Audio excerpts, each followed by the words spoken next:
Hello，大家好，我係阿豪。今日睇嘅呢套係花樣年別樣城二期嘅一個單間單位，43.32個平方，業主咧係15.8萬可以出嘅。呢度咧係餐客廳一體嘅位置，成個空間咧係有翻13個平方嘅。個餐客廳出嚟咧係一個2個平方嘅陽台，洗衣機2、3架咧就係喺呢個位置啦。我哋往裏邊睇一睇，裏邊係我哋廚房同埋衛生間嘅空間。呢度係廚房。係通天然氣嘅，個陽台咧天然氣管道接落嚟，係 L 型一個操作台，2個平方，2個人喺裏邊咧都係夠用啦。再過嚟咧係衛生間嘅位置，成個衛生間係有翻3.2個平方嘅，馬桶、淋浴區、洗手台都係分佈好，而且全部係大窗嘅。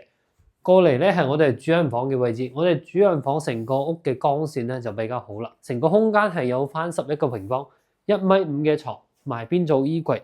呢度靠窗邊咧，我哋可以擺梳妝台或者擺啲雜物喺度飲咖啡，即係擺張凳喺度飲咖啡都係好舒服嘅。正對面咧就係我哋惠陽汽車客運站啦，呢度翻羅湖咧係40分鐘就去到噶啦。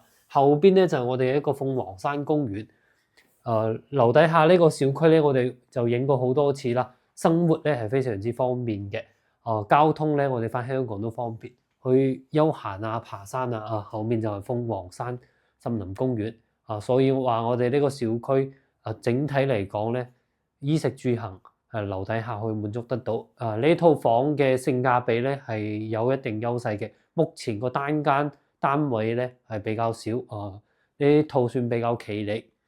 第3個優點咧就我哋呢套業主咧係誠心買嘅，樓層咧係喺9樓呢個位置，成個光線視野咧係唔會差嘅。如果你有更多嘅房產資訊需要了解，可以隨時聯繫我。